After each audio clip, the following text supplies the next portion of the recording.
Welcome to Season 3 of Voices of Australia, where we embark on a journey through the heart of social cohesion. In this thought-provoking podcast series, we delve into the diverse tapestry of Australian society, weaving together the stories, experiences and perspectives that contribute to our nation's unity. From conversations with community leaders and experts in their fields, to personal narratives of everyday Australians, Voices of Australia Series 3 explores the challenges and triumphs of fostering social cohesion in a dynamic and ever-evolving society. Whether you're a seasoned advocate for social harmony or just beginning to explore the nuances of Australian identity, this podcast invites you to listen, learn and engage in the vital dialogue surrounding social cohesion. Our guests today are Misha Ketchell and Jon Faine. Misha Ketchell is the editor of The Conversation, Australia and New Zealand. He's been an editor and journalist for more than 25 years. He was founding editor of The Big Issue Australia and editor of Crikey, The Reader and The Melbourne Weekly.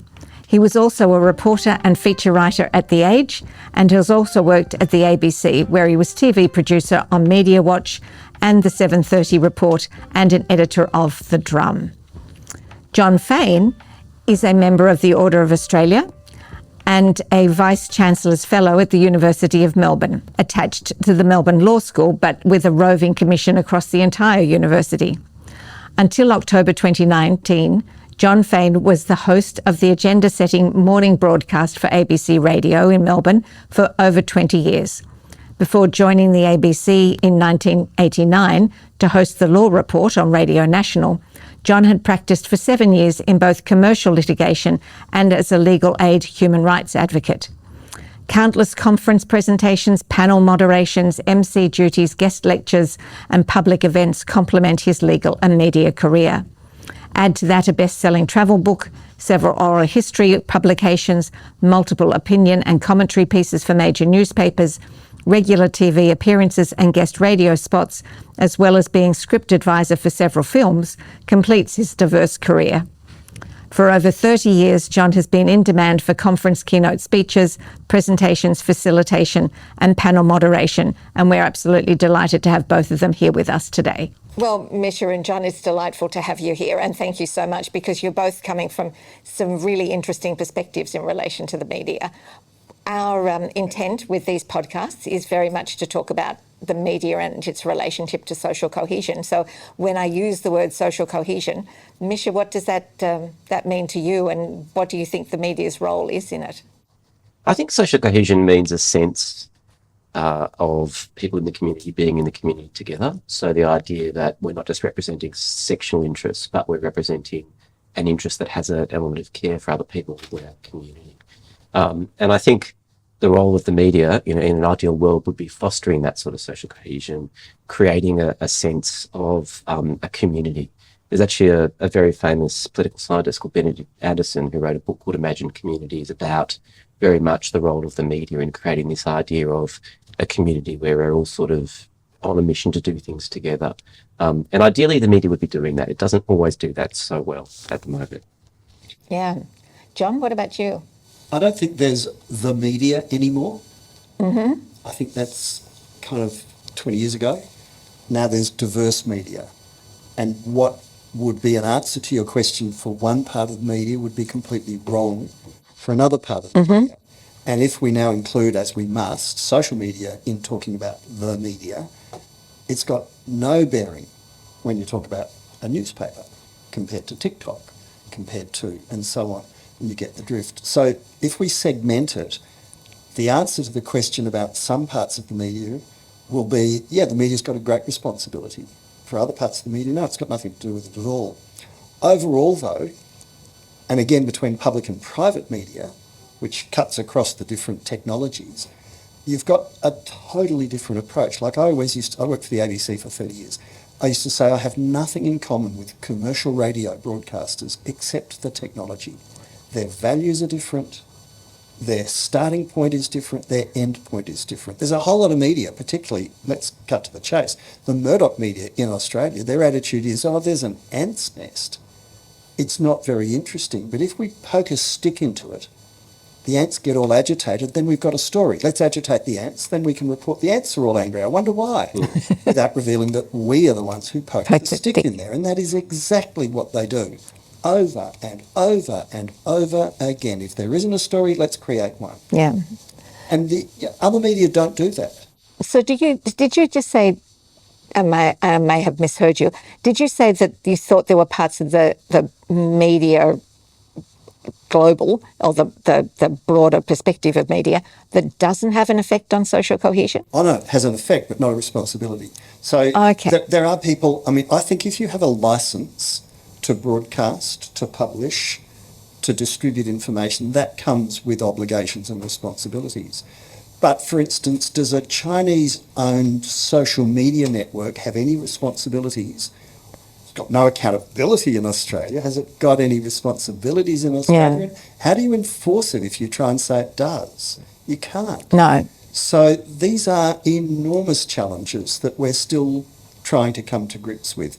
A 1 minute example, and I could talk for hours about old cars, but you don't want to. But to delve into the world of old cars, more than 100 years ago, in the 1890s, when the internal combustion engine was introduced to the carriage by Herr Daimler and her Benz, and Daimler-Benz created a self-propelling vehicle, it took, and that was in the late 1880s, 1890s, I think, it took at least 10, sometimes 15 years for road rules, licences, registration, let alone insurance, which is the accountability framework for a car. Now, the argument, and Henry Ford was vociferous on this, don't impinge the growth of this society-changing technology. It's so exciting. Don't slow it down. Don't interrupt it. Because remember, someone with a white flag had to walk in front of the car in the early days so that they didn't frighten the horses. So the accountability regime, the responsibilities take 10 to 15 years, even back then. And we're at the same stage now with social media. With social media. Yeah. So we have a system of regulating the media. Newspapers, television, radio has been regulated since it was invented, but it took a while, but we're so used to it now we don't question it. Social media, well, Zuckerberg and all these guys argue, no, don't regulate us. That'll prevent the evolution of this fantastic technology, which just happens to be making them the richest people on the planet. It's bullshit. It was bullshit when Henry Ford argued it in the 1910s. It's bullshit now, and we're very slow to cotton on. I don't know why. So, Jon, you were just talking about responsibility versus accountability versus impact. And so when we think about segmenting media and looking at social media and then looking at other channels and then looking at the mainstream media, so those that you believe have responsibility to make a contribution to social cohesion, I suspect you think may be lacking in that space.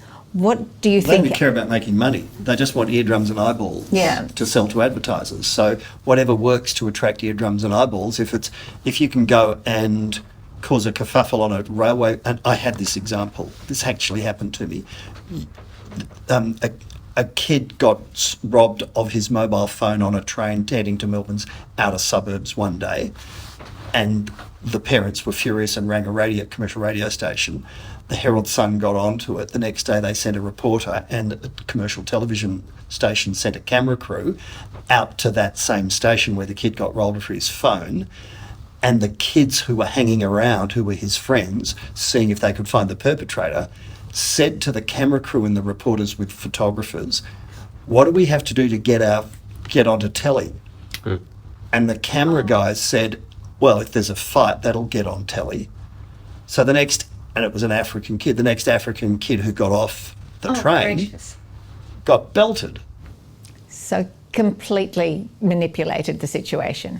Correct. So is there anything that can be done for them to be more constructive? Because I imagine that they believe they are being constructive in trying to highlight things regardless of how much they might manipulate the situation. Well, they were on a law and order youth crime bandwagon and, playing to the stereotypes, of course. So I don't blame the commercial media for doing that. That is the nature of that beast. And to ask them not to be who they are is futile. Yeah. I think you have to work with that. And so you have to improve your storytelling to counter it. And the leadership in other media is absolutely crucial. One of my concerns at the moment is I think a lot of the leadership the ABC used to show has gone.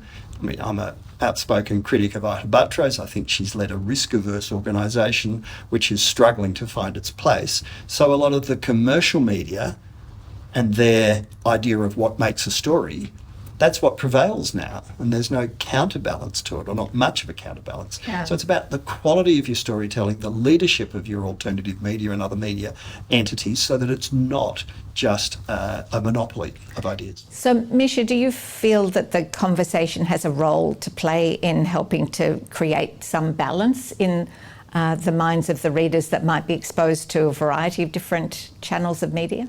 We do. I mean, we just want to be good citizens in the media. Like, we think the whole media ecosystem will be better if there are more people who are able to put at the forefront the objectives of things like social cohesion or serving democracy or the social good or the public good. The difficulty is that the incentive structures, I think as Jon was saying, don't promote that. If you're a commercial media outlet, what you are in is an attention economy where you've got to gain attention at all costs. And that's ever been the case. I mean, it's been the case for tabloid media for a long time. I used to work on a TV program called Media Watch, and I think one of the most shocking stories I ever did was when there was a trial for a young man who was accused of something relating to terrorism, and his father was leaving the court, and there was a Channel 7 camera person who was following this man, got a photo, got plenty of good footage of him, but followed him down the street, and continued to sort of basically harass this guy. And he sort of started to say, "Leave me alone. Look, you've got your shot. Can you leave me alone? Can you leave me alone?" And then he got angry and said, "Can you just please leave me alone?" Well, that's what it is. And that was the shot on the news. And we got the camera tape. And that's what Jon was saying before about poking the ant's nest, right? Now, why do people in the media do that?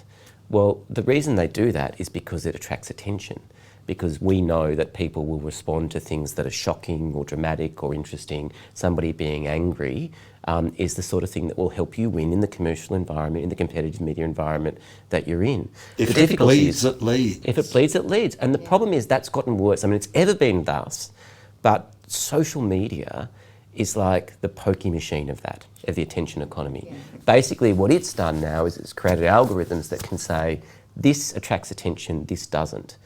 And the things that attract attention are not the same as the things that we need as a society. And that's the great difficulty. And so it's very hard to resist that, because on the one hand, you've got an obligation as a media outlet to try to reach the widest audience. You're trying to communicate with the broad public.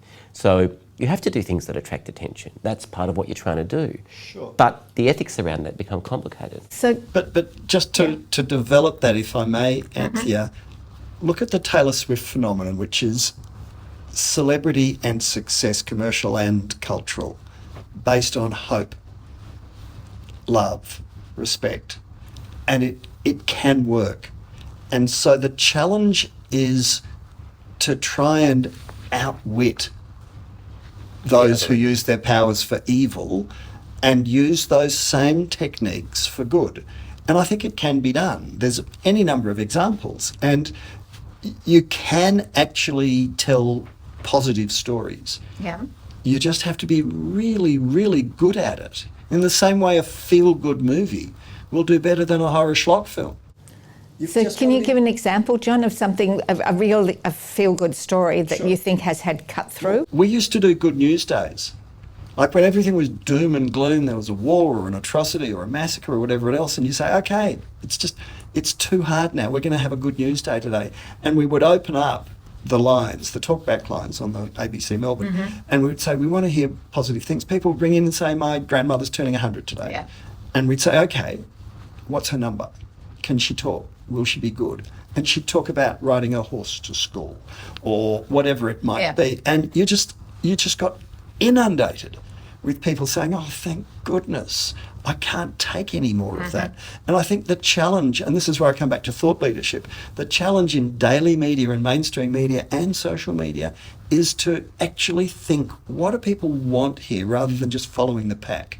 Yeah. And I think there's a lot of following the pack because, quite frankly, it's easier. Yeah. It's a lot easier. So can we talk a little bit about social cohesion and social media? Because to some degree, some elements of social media are actually sort of manipulated, more machine manipulated than they are by anybody sitting there saying, well, I expect you to follow this story or that story. So the ability to have any degree of influence sort of tends to change somewhat when you're thinking about social media. Is that right? I think that's true, and it does present a narrow road. So just to say, I 100% agree with John. I think what you have to so do... disappointed. what you have to do is you've got to find the ways that you can be positive and you can make a difference, and I really believe in that. And I think journalism has failed to see where those successes are a lot of the time because we focus on it bleeds, it leads. We focus on our Judge Journalism Awards and you focus on the big news breaks and the investigative journalism. There's a terrific journalist who writes the Sydney Morning Herald and The Age, Ross Gittins, who just brought up 50 years in the industry. He won a big award a couple of years ago, a Walkley Award, which is journalism's highest award for explanatory journalism. And in his talk, he said, our industry has never really understood or fully valued what I do. The readers like it because we're trying to explain to people what's going on with economic theory. But it's always been, the focus is on other types of journalism. So, look, I think absolutely, and things like colour stories, things like positive stories that you're focusing on when you're on ABC radio, is hugely important. But it is a narrow road, and the road is getting narrower and it's getting harder. Just let me give you one example. Last week we published a story about Indigenous housing. It was about the cost of building houses for Indigenous communities. There's a program to do that. We put that story on Facebook. It was one of our most successful stories. The audience was huge. The reason the audience was huge was because of the comments. The comments were, in many cases, inflammatory, racist, toxic. And we had a discussion, editorial discussion about this, which is, should we just stop putting our stuff on Facebook? Or should we close comments? Now, on one level, what we want to do is we want to engage people in a public discourse. We want to get it right to a wide cross-section of the public. Facebook enables us to do that. But basically, the Facebook algorithm incentivises engagement at any cost, and that includes negative engagement, toxic engagement. It's very, very hard if you're trying to build a media brand and you're trying to reach out to new audiences to compete against people who will take those opportunities if you're wanting to say, no, we're not going to do that. But it's not even just people, it's machines. It's machines. So exactly. this is the new part of it. So sunlight is the best disinfectant, all of that, believe in that totally. And if someone was on the radio and they said something that was racist or whatever it might be, the reaction was really reassuring. The trouble is those were human beings. Yeah. These are troll factories. And who knows, they could be in And they're Moldova global Yes. troll factories. Yeah, and they're manipulating our culture. Yeah. And we've not yet quite worked out what to do about it. There are some solutions, but they're unpalatable to the decision makers. I don't understand why. I actually think there's some really simple things. Anonymity on social media is utterly toxic. And I understand the argument. People say, oh, anonymity is crucial. I can say something without fear of being sacked or whatever it might be. I actually think there's more harm being done by anonymity than the good that comes from anonymity on social media. And I think we have to get rid of anonymity on social media. You need 100 points to open a bank account or get a driver's license or whatever else. Yeah. I can't believe, you can say things on social media you could never say in any other form of publication, and I think that has to come to an end. I think on that, you're absolutely right. And just like a good metaphor to understand that, in journalism, as a print reporter, if I've got a source and they come to me and they say, I want to give you a comment, but I want to give it anonymously, your ethical obligation is to weigh up the public interest. Is that person bringing forth information that they couldn't bring forth and be identified? Is that information of a public interest? Is that information hurtful? If somebody wants the anonymity just to have a go at one of their foes or be critical or attack somebody, ethically as a journalist, you have to make the decision, no, I'm not going to grant you that anonymity, but you grant it when it's appropriate. This idea of granting it as a blanket is, in my view, fundamentally irresponsible. It always has been. And I think, again, I agree with you, John, 100%. I think we should not have anonymity on posting. And the second is just very quickly declare that they're all publishers. Social media companies are publishers and they're covered by the same regime as legacy or conventional or mainstream media, call it what you will. We all understand what it means. And you cannot, if you can't say it on the radio or print it in a newspaper or say it on the television, then you can't do it on social media either. Yeah. So part of the issue with social media is the sort of the tyranny of amplification. Yep. That when you're talking one-to-one, one person's hearing you and that person might mention it to one other person or one other person. On social media, all you have to do is mention it once and that may well be amplified 10 times, 100 times, and the rapidity and yes, how fast that actually travels is just mind-blowingly different to what it might have been once upon a time. So how you control that, because now it's a global field, so the sort of comments that are coming with totally different contexts are coming into Australia and influencing people's views about things in an incredibly negative fashion, that there are a lot of people that are fostering fear, but it's coming from all sorts of different contexts. And also, it's not just the social media itself in that context, it's reshaping the rest of the media. Yeah. So one of the things that I loved as a journalist, and I understand that this is a category that's somewhat difficult for some people, but I loved columnists that would write something saying on the one hand, on the other, but I'm actually not sure. Mm-hmm. I think this is a complicated issue. There was a great journalist when I was at The Age called Pamela Bone, who was a wonderful, thoughtful writer. You never knew what Pamela Bone was going to say on something, and you could see the hard work of a genuine grappling with the issue.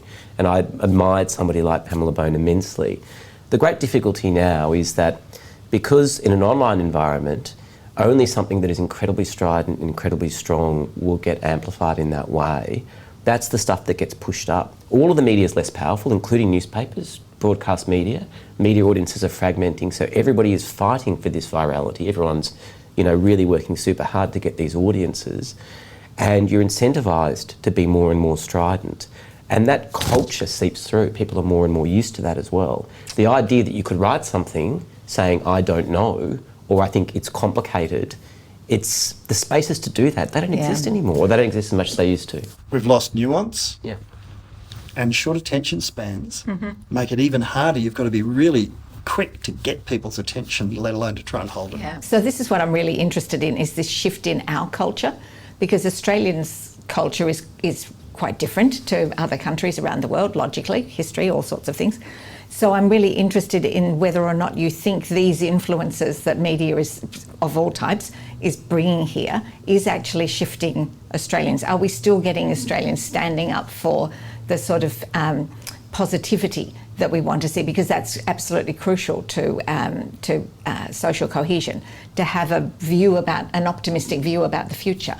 But if all of these things are coming in, do you think Australians are changing? What time frame did you have in mind, Anthony? Are you talking about a year, 2 years, or 20 and 30 years? I do worry about the dilution of the Australian character of our storytelling on whatever technology or platform is used. I mean, you can go back, you have a look at colonial times and you look at the character that came through, and then you look at the 20th century, and now in the 21st century it is becoming homogenised. There's absolutely, in my mind, no doubt about it, and I don't think it's a good thing. And when you talk to kids and they've learned things, one generation learned things, they learned history from The Simpsons. Now kids are learning history from TikTok. What version of history are they getting? Yeah. And what is it teaching them? I mean, I long ago railed at the ABC. I had to explain to producers half my age. I had to tell them who Jim Cairns was. And you'd say, well, he was the treasurer in the Whitlam government. And they go, who was Whitlam? And you go, oh. No. Yeah. And I found out the other day, I don't know if either of you even know this, Australian history is being dropped from the high school curriculum. No. It is being submerged into history. There will be no more standalone Australian history subject. I can't believe that's not the headlines in the newspapers. I've told several people, have you heard of this? Are you aware of this? It's appalling. It's not even going to be offered. The fact that hardly anyone was studying it, that's bad enough. But the challenge there is to get people interested in it, make it relevant, make it something they want to learn about. Instead, the reaction has been, oh, well, no one wants to do it, we'll drop it. Well, that raises a whole lot of questions, but it actually does put a lot of pressure on a channel such as The Conversation, doesn't it, in order to be able to bring these sorts of things to light so people can understand what is changing about the Australian character, but also then try to bring in these other viewpoints that might actually help people better understand what the implications are. Yeah, and look, I mean, from my point of view, I mean, The Conversation is the best job I've had in journalism, and it's a great luxury to be able to do something that you can feel passionately is actually making a positive contribution, because there are so many times in journalism when there are pressures to change the way that you report and change the way you do things, there are commercial pressures. And I'm sure, Jon, to some extent you had a similar experience at the ABC. Being a public broadcaster, your objectives are different, and your objectives can be constructive. And the truth is that most people that work in journalism, they want to be constructive. But if we come back to responsibility, this responsibility of helping Australians understand what might be shifting about the Australian character is a responsibility that sits with the ABC as well as sits with other channels that want to take a more balanced view about things. That's true. One thing, I just want to return to just something slightly more pessimistic, just for a second though, which is the technology. It's not just that it changes that there are different ways that content is delivered. The technology actually changes us. There's an academic or a writer called Richard King who's written a book about this from Western Australia. And basically what's happening as we experience content delivered to us via social media, via TikTok, via our algorithms, is it rewires the way that we interact with content, the way that we think about things, the sorts of things we're able to read, our expectations of like dopamine hits or emotional responses when we engage with the media. So I'm really excited about the opportunity to try to foster those sorts of conversations, and I think it's hugely valuable, and I'm very passionate about doing that work. I'm lucky though, because my way of interacting with the media was formed 30 years ago when there was a more nuanced and considered conversation. I do worry about how we can engage young people now in this conversation, because their experience of thinking about things like history or Australian society as a whole, or our sense of mission as a community, what we're doing as a nation, things like social cohesion, all that sort of stuff. I just wonder whether the technology is there that's enabling them to do that or understand how you think about that. And I want to pick up on that, because in actual fact, part of social cohesion is having a very positive vision about the future, and it's understanding how everybody actually has a role and a relationship to that future, and so allowing people vehicles and opportunities to imagine what that future could look like, and to talk about what it is. How do they describe Australia in 20 years' time? What does that actually look like? That there aren't that many opportunities for young people, or older people for that matter, to talk about. This is the sort of Australia I would really like to see us have, so that others can then be informed about the sorts of things that need to be put in place. It's interesting actually, because there's that famous JFK speech, ask not what your country can do, but what you can do for your country. Yeah. Right? And that's predicated on this idea that your nation state has a mission, has a future, and you're part of that, and you have an interest in that.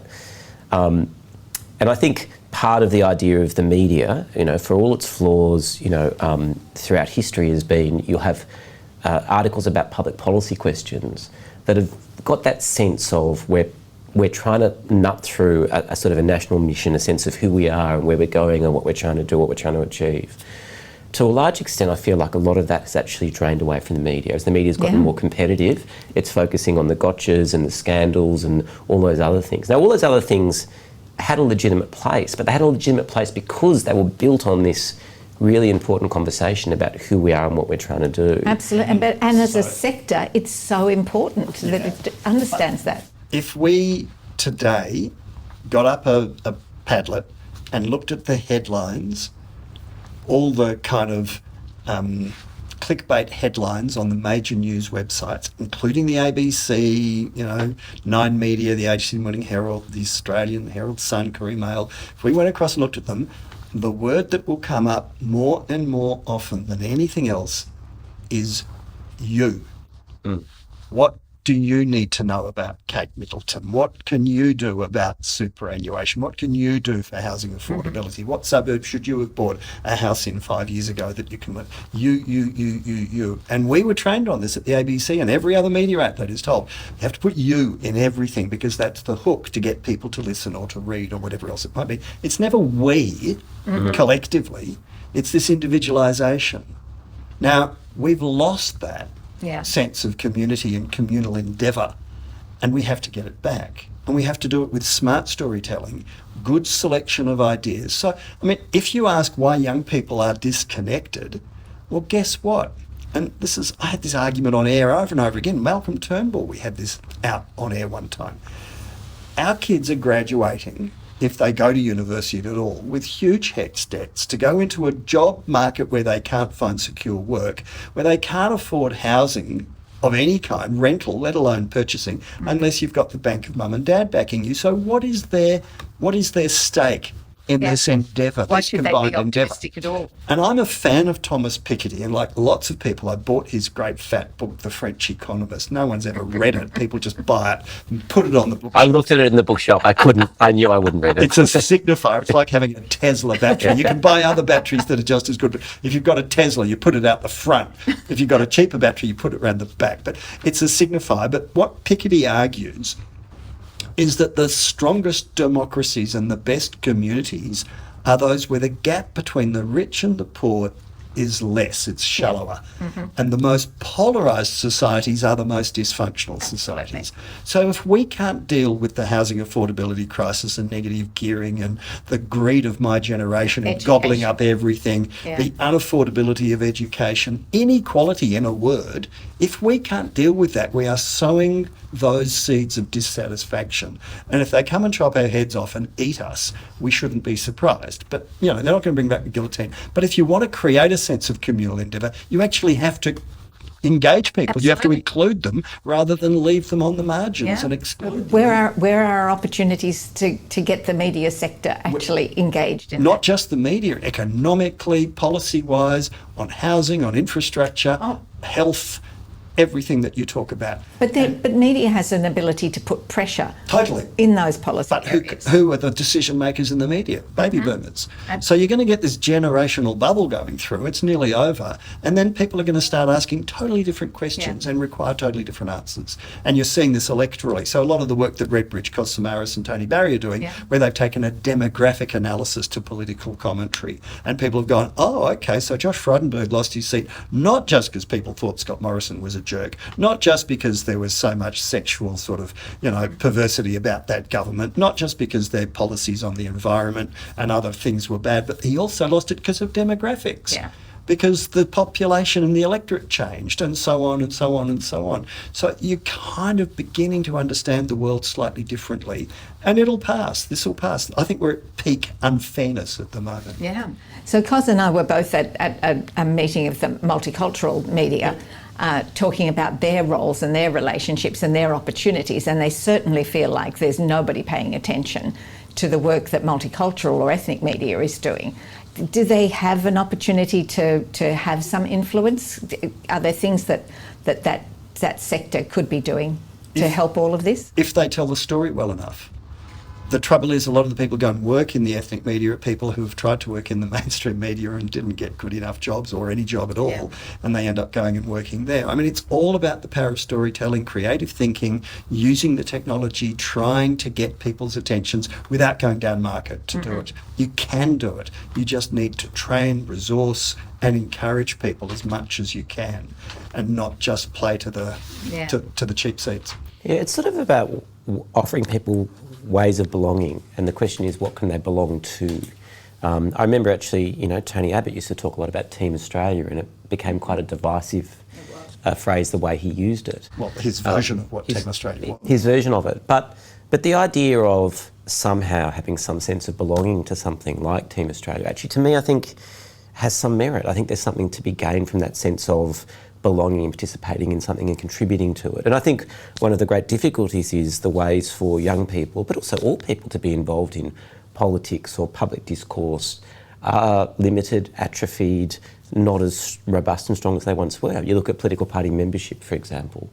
There's fewer people participating. There's fewer people seeing themselves as part. Well, why would you? And the difficulty is then you're talking about the way the media says you, right? So when the media says you, it offers you a way of creating an identity that it can then market to or play to or be successful with. But they become more sub-identities, they're fragmented identities. So this idea of the things that bring us together, it's like, okay, well, you as a person, you know, of a particular gender or sexuality or from a particular suburb or a particular cultural background will play you off against somebody else or will create your identity in opposition to others. You can be defined by what you reject. And all of that then creates, I think, again, is sort of detrimental to social cohesion. But creating that bigger identity, it's hard. I mean, how is it meaningful? Like, to what extent, you know, as Jon said, you know, if you go to school, you come out of uni with a big debt, or, you know, you go to TAFE and you become a tradie and you've got all of these sort of pressures on you. What things do you belong to? Like, how do we create that? And, you know, there's all this thing about volunteering, which is, you know, really important. Sporting clubs, community clubs, all those sorts of things. It's all about social fabric, in my view, and I think it's hugely important. So, it is. Successful AFL clubs have more members than the political parties. In fact, a big AFL club will have more members than every political party put together. That tells us something. But even things like at the local level, car clubs, you know, I mean, if you want to get a men's health message across. Any particular reason you chose car clubs, Jon? Exactly. It's a world I have some familiarity with. But if you want to get a men's health message across about getting your prostate checked or whatever it might be, skin cancer awareness, go to a car club swap meet. Yeah. And do it there. And don't wag your finger at people down at the shopping centre when they're going to ignore you. You've got to meet people on their own turf. You've got to connect to people in a way that is relevant to them. And sitting back and saying, well, they should do this and they should do that, doesn't cut it. Yeah. Doesn't work. I think that, you know, there's a whole other conversation we could have about belonging, which you're absolutely right, is important. I just want to talk a little bit about, I think they used to say that the millennials were the first that had marketing from the time they were born all the way through. And in actual fact, they became very literate about how to interpret marketing and how effective marketing could be on them in influencing. I mean, you could argue one way or another about whether or not that has worked. But when it comes to media literacy, is there an opportunity to start to build greater media literacy so that your population is actually making better and wiser decisions? Media and civics literacy, both absolutely crucial. So the whole referendum process for the Indigenous voice taught us that a huge proportion of the population just don't understand how things work, haven't got a clue, and therefore were vulnerable to a complete disinformation, not misinformation, disinformation campaign. And, you know, we could have a whole podcast on the difference between those two and why it matters. But the vulnerability is there as you become collectively, as we become less educated and less aware, less informed, dare I say it, collectively a bit dumber. We're more prone to these sorts of interventions. And that's not just Australia, that's happening around the whole world, not just the Western world, the whole world. And it's a real challenge. It's a challenge for those who care about ideas. I've got a note of scepticism on media literacy. I think civics education is hugely important. I think media literacy also has its place, but I think its benefits have been massively oversold. I think partly by the digital media companies. You know, you look at something like Facebook, and really what it's done, and as Jon was saying before, is it's come along to play in the journalism space, but without taking any of the responsibilities that a publisher would normally have in terms of sorting out misinformation and disinformation, letting you know what you can trust, giving you things that's reliable, policing the public square so it's a safe space. Their response has been, oh, media literacy. We'll just teach people to work out what's fake and what's not. Yeah. I hate to say it, but you can't do it. It doesn't work. When I worked on Media Watch, one of my jobs was to monitor a whole range of websites that were putting out a whole range of information that I knew was very dubious. And my job as a professional journalist is to go, okay, well, there could be a story there, but I'll check if it's true or not. That might be a story, that might not be. I'm going to use these primary sources to then, you know, do my own investigations. And I used to think, oh, I'm terrific at this is my job, I know how to do this, I'm going to quarantine this information. And then I'd find myself at parties going, oh, I read somewhere the other day, blah, blah, blah. And I'd go, actually, no, hold it, that was that source. Yeah. I can't, no human being, if they are fed a stream of misinformation, can quarantine it, can identify it, can keep it in a separate category effectively. Telling a 15-year-old that they can sort through the misinformation and disinformation with media literacy is just, I think it's disingenuous. I don't think it's true. Is there a role for schools, though, in helping people be more aware of the manipulation that's occurring? Yeah, there's a role, but it's not solely up to them. No. I mean, parents have a huge role to play. Media itself has a huge role to play. Government has a role to play. Business has a role to play. I mean, think about how a business can basically be destroyed almost in 5 seconds now through some disinformation campaign.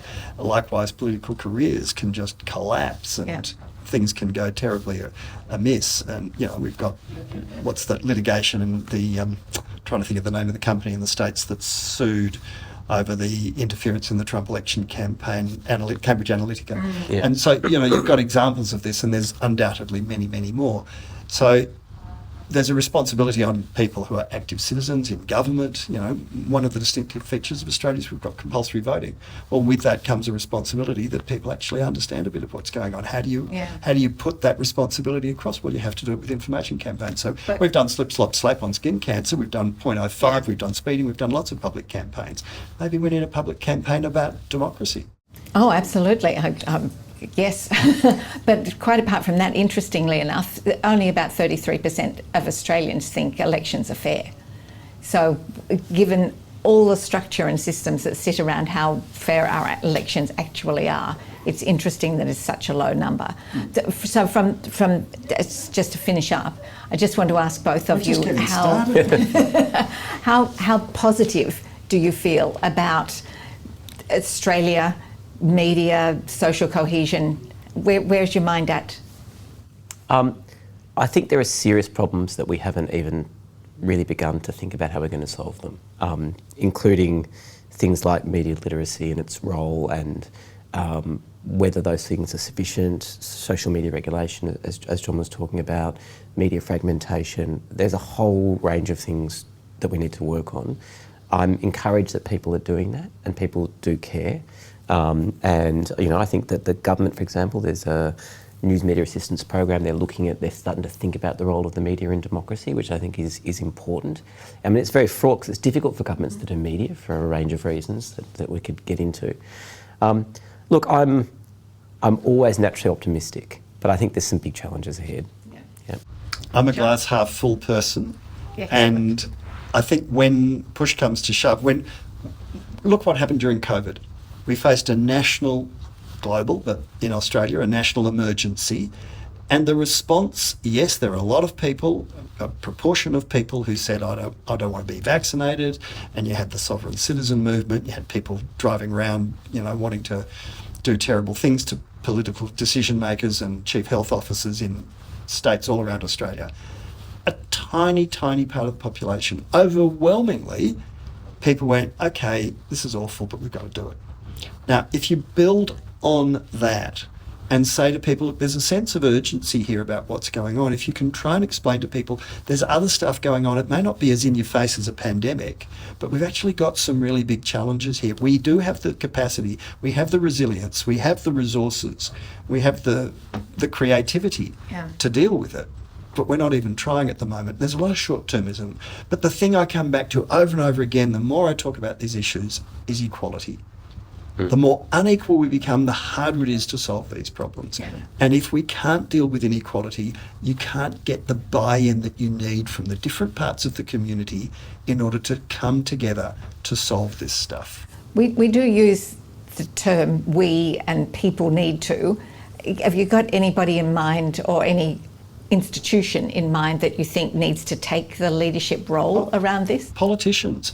The lack of leadership on these issues is astonishing because they only think about the electoral cycle. They only think about the next election and staying in power. That is how impoverished our Australian politics has become. Not as bad as the UK.